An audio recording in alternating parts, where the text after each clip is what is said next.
At the talk this morning about the sanctuary, Yeah. I noticed I'm very agitated. I felt it was spirit influence. Yeah. And I've felt it before at our Divine Love meetings. Not every meeting, but occasionally it'll just be like I have to leave the room. So you often have meetings in the States, in Vegas you come from, don't you? I've just given a bit of background for everyone. Yeah, the Divine Love meetings. So it's all about truth, and I feel like there's a... only now am I thinking of it as spirit influence. Yeah. That makes me want to not be in this room. And we came 7,000 miles to hear you speak. So this morning to suddenly not want to be in the room felt pretty strange. Yeah. So I was wondering, and you mentioned a lot of us are experiencing that. Yeah. Where we're being encouraged to not actually listen to you. And I've noticed, in the past, I just realized since I've been here, I got a lot of interruptions watching your DVDs too. Yeah. And so I was wondering, is there something you would recommend we do with that? Or somebody mentioned breathing. Does that lessen spirit influence to breathe deeply? Certainly.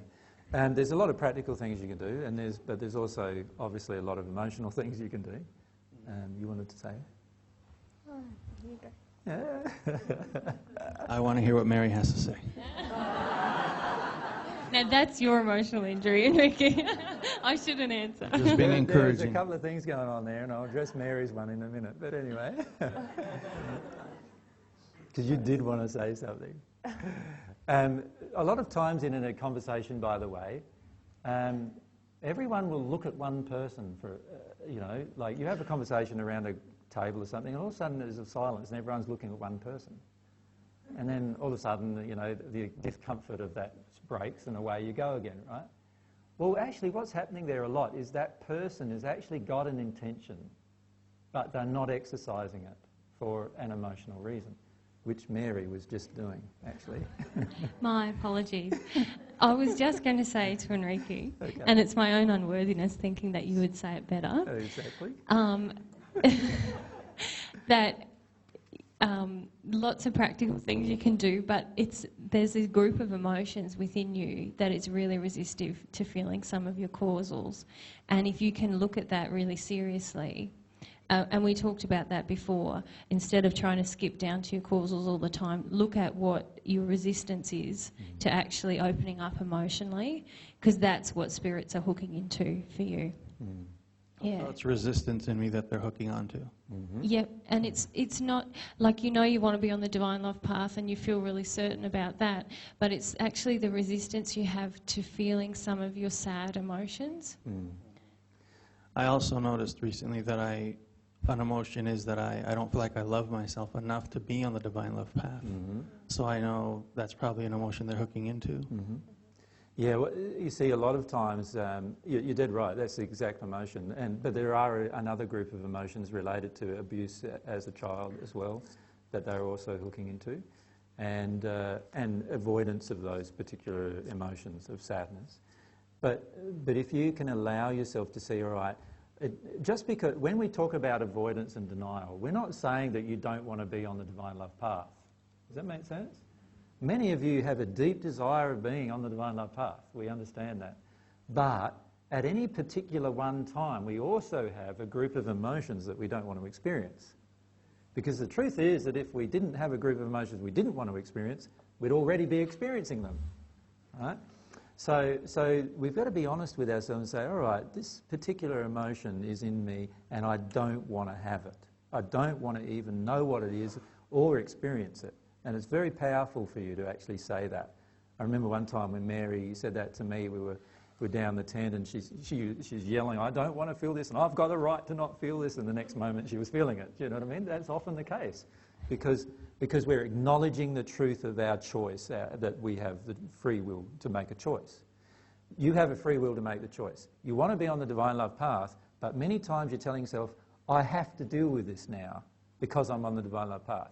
The truth is, no, you don't want to deal with it. So be honest. I don't want to deal with this particular emotion that's coming up. Now, every time you have a feeling that you don't want to deal with a particular emotion, a spirit or a group of spirits will definitely connect with you about that. because there is a lot of opposition to the earth knowing about the divine love path. And so what these spirits are saying, these spirits are going, oh yeah, Enrique, yeah, you know, let's look at Enrique, yeah, I can see he's got some issues there, you know, like they look at your body and they can see where the issues are. And physically you can see them as well, so emotionally it's really easy to see. They see these colours, right? So they go, yeah, Enrique's got these issues, but Enrique's got this really strong desire to teach the divine love path. We don't want that. We don't want that. So what can we do with Enrique? What can we do? What we can do is we can, every single time he gets to hear about emotion, that particular emotion, or he gets to be challenged with that particular emotion, we'll just help him avoid it. Right? We know he wants to avoid it, and we're just going to help him avoid that particular emotion. And eventually you'll get frustrated with that emotion, you'll get angry with yourself, and the more you get frustrated and the more angry you get with yourself, the better they feel, yeah, this is working, this is going good. Enrique's now getting real angry and frustrated with the divine love path. He's not going to teach it now. And then eventually you get to the stage where you're so angry and frustrated, you say, you know, age is pain in the fucking neck, you know, and away you go, right? You get really upset, which, by the way, a lot of people have sworn at me quite a lot about, you know, how upset they've been. And then you're right off the path then, right? And then you feel attracted to, the pageant messages are good. They don't talk about emotions at all. So I'm attracted to the pageant messages now, right? And this is where they want you to be, because now you're not going to teach the divine love path. You're just going to do the same as every other natural love thing will happen. So understand that there's always these groups of spirits who are very invested in you not doing your emotional work. And it's very important to understand how intense their investment is. Yeah. And I also just had a strong intuition, Enrique, as well, about some spirits that are with you who have helped you for a long time stay away from your emotions, and not in a malevolent way, but in a protective way. They feel it's the best thing. And sometimes also when you're in a group situation and you feel you want to speak up, but there's this really deep feeling of, I'm not worthy to do that, and so they want to get you out of the situation. You know, just run away from that, Enrique, instead of encouraging you to face this feeling of unworthiness that you have and say what you want to say. Can you relate to that? Yeah.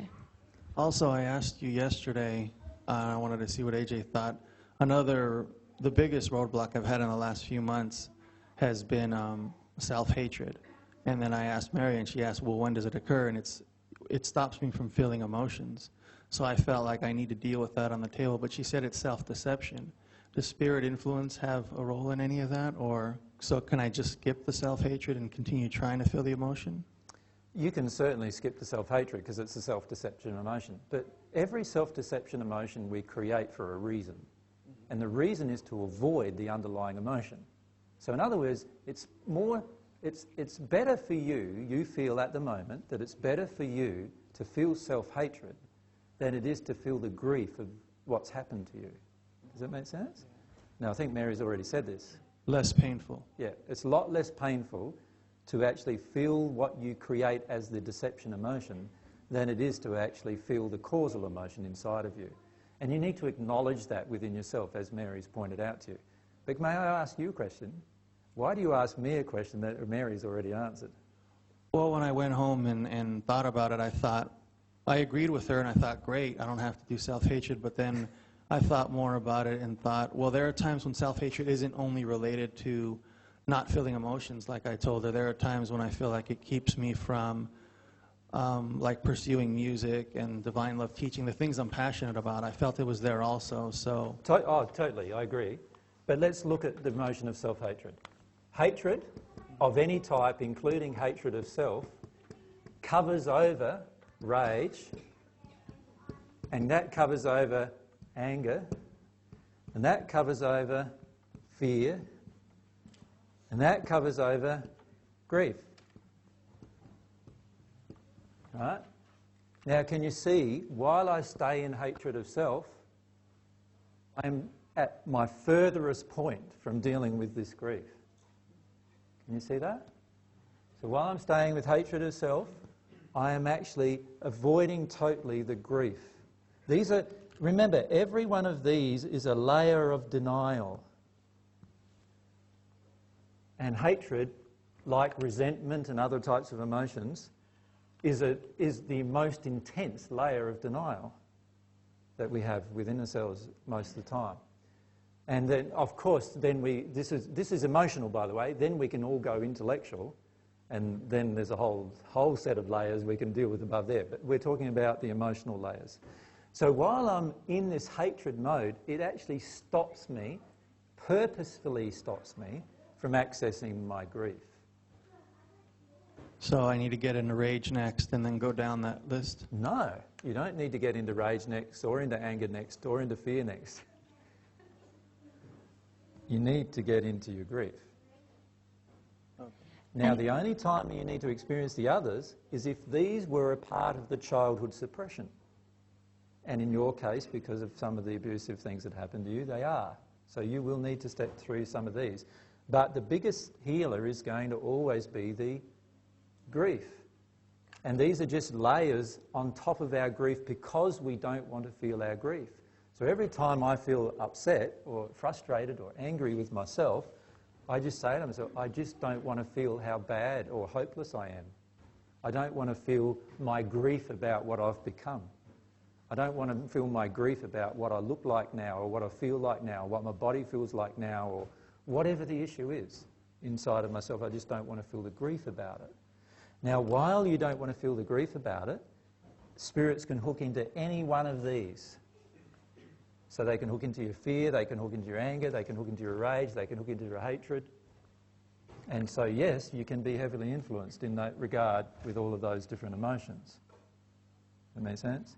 But at the end of the day, all I need to do is feel my grief, and everything else will happen. Now, you're not going to get from self-hatred down to grief in one moment.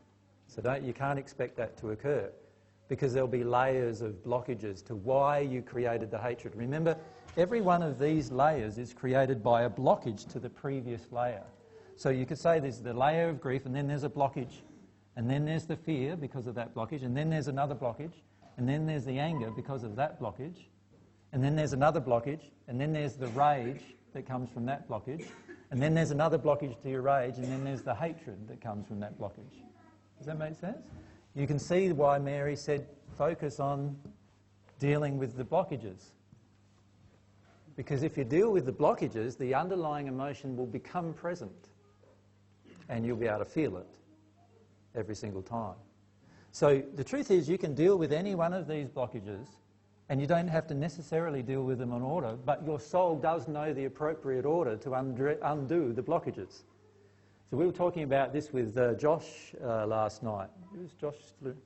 Oh, there he is. We were talking about this with you last night, weren't we, about just focus on the blockage that the law of attraction has brought to you right at this moment. So for Josh last night, the blockage was he doesn't believe God exists. That's the blockage. Now, it's a big blockage, isn't it? You're on a divine love path and you don't believe God exists. That's going to be a blockage. Bound to be a blockage, right? So don't worry about doing everything else. Don't worry about anything else. Just focus your attention on the blockage that you know is this there. And when Josh started feeling into that, there was lots of terror and fear about if God doesn't exist, what's the point to life? And, you know, what's the point to all of these things? You know what I mean? He started connecting with all of those emotions. So for yourself, it's the same. You can start connecting with some of these blockages, and the very first blockage that'll be there will be drawn to you through your law of attraction. So focus on that straight away. Don't put that one off. And start trusting that God made your soul in such a way that you can deal with everything in the appropriate order that you need to most rapidly undo everything. That's how it is. Can you describe a block in between hatred and rage, something common? Yeah, a simple block between hatred and rage is I'm not allowed to experience rage, because rage is like not spiritual. So I might have this definition of what's spiritual. Rage isn't spiritual. So now my only alternative is to go into hatred. Or it's not acceptable to be angry at my mother, so I will hate myself. Mm-hmm. Yeah, I'm afraid of rage. Yeah. Yeah, yeah. I think I'm afraid of what I might do in a state of rage. Yeah, I'm afraid of what I will do in a rage. I might destroy everything around me. So I'm far better off stopping my rage. So the blockage stops my rage, but the only alternative is to hate yourself. So you hate yourself as a result. All right, thank you. Does that make sense? Yeah. And by the way, if you have rage, this is rage sometimes towards yourself. Does that make sense? Like, if you have rage towards yourself and then you're not allowed to experience the rage towards yourself that you actually have, so you feel frightened of it, then you will have hatred towards yourself. If you have rage towards others and you're not allowing yourself to experience the rage you have towards others, then you will have hatred towards others as a result. I would also say that sometimes when you have deep grief with someone, with a parental figure, you can have all of this rage build to the point where you feel it's just totally unacceptable, even to feel the grief or the rage, so you turn it upon yourself. Turn it all inwards. Turn it all inwards. And usually when regard to emotional processing, there's really just two types in the end, and that is we're extroverted in the way that we deal with our emotions, or introverted in the way we deal with our emotions. A person who's introspective will focus every bit of hatred and anger and rage towards themselves, which is what you do. And then a person who's extroverted will focus every single bit of anger and rage towards somebody else most of the time. But bear in mind that we can even have those different opinions on different subjects within ourselves. So that's why it gets a bit complicated in the end. The idea is, I'm in hatred, I know I'm in... That's a preferable emotion to this grief. That's how I feel. Look at my blockage to going down below. So my first thing is to start looking at my blockages to feeling grief, because that's what creates all this. So start feeling your blockages to feeling your grief. Start feeling your blockages to dealing with your fear. If you can deal with those, a lot of this will automatically disappear.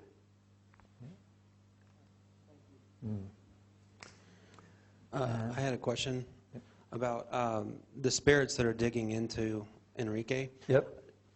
Do they like rally troops, if you will, to dig into the people who surround Enrique as well, and to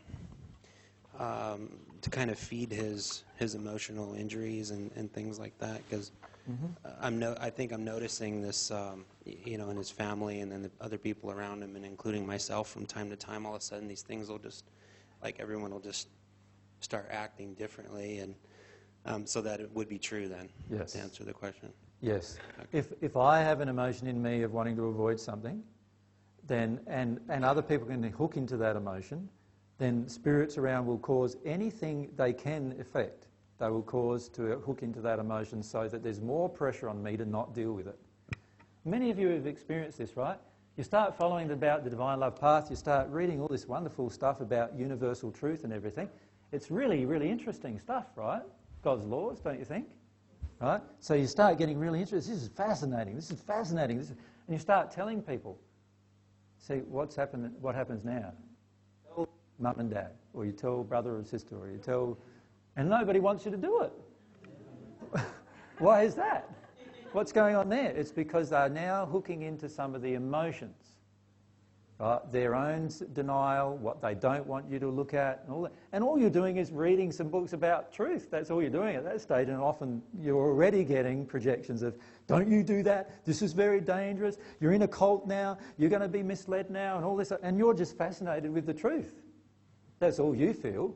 Like, you don't feel all this other stuff, but you're just feeling that. But they're feeling all this other stuff, and they're now projecting that at you, and there's a law of attraction event there with regard to some of your feelings about family and about friends and about losing people and about can you follow your own desires and can you follow your own life, and all these other things get hooked into, and that's where the pressure comes in the end.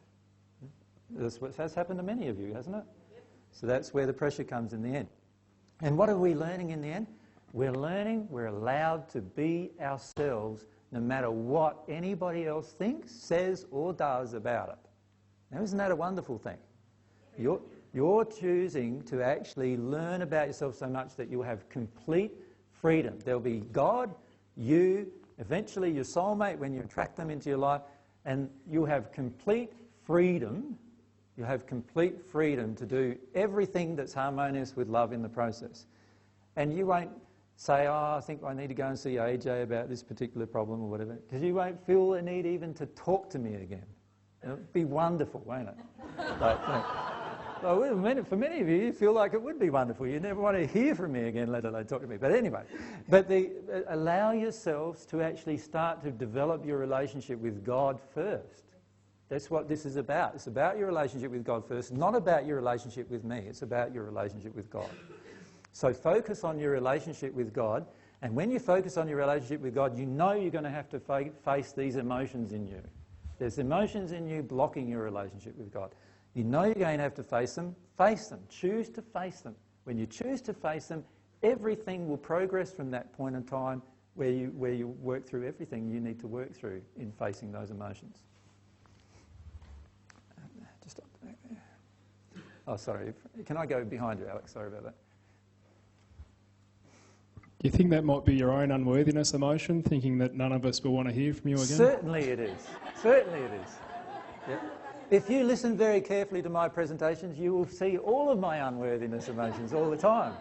All right? And there are certainly things I need to work through. What I'm trying to do with them is to really just allow myself to say what I'm feeling and just focus on how much I feel bad about myself. Right? Because what happens a lot of the time is we're always trying to run away from how bad we feel about ourselves, right? And so what I'm trying to do is connect with how bad I feel about myself, because then I'll grieve about how bad I feel about myself. Up until recently, what I would do instead is just punish myself, like be angry with myself about what I've become, rather than just allow myself to grieve about what I've become. Now, I've also had, just earlier, some people come up to me and say, you shouldn't feel that way, AJ. Like, like that, We love you, and, you realise that for us, you're pretty special and whatever else, and I don't feel that, but all you're trying to do is get me out of my emotion, right? So why do you want to do that? I'm perfectly happy being in my emotion, so why do you want me to get out of that emotion? Because you have some sadness that you feel about yourself when I talk about my sadness about myself. Does that make sense? So allow yourself to feel those emotions as well. Allow yourself to grieve. Stop punishing yourself for what you've become and grieve about what you've become. When you grieve it, you'll release it. And when you release it, you'll feel much better about yourself. And what I'm finding myself, even the last few weeks, I'm starting to feel a lot better about myself. Just the different bits of grief that I'm connecting to about myself. And it's really quite powerful, actually. And I actually feel once I get through this group of emotions that it's such a powerful group of emotions to be able to help people with that things will change very, very rapidly after I've gotten through this group of emotions. And so it's a real core thing. If you can bear in mind that every time you get angry with another person even, you're actually just a lot of times upset with yourself, and it's due to different emotions that you have of grief about yourself that are not getting satisfied in the interaction with the other person. Does that make sense? But you're dead right. It's my unworthiness.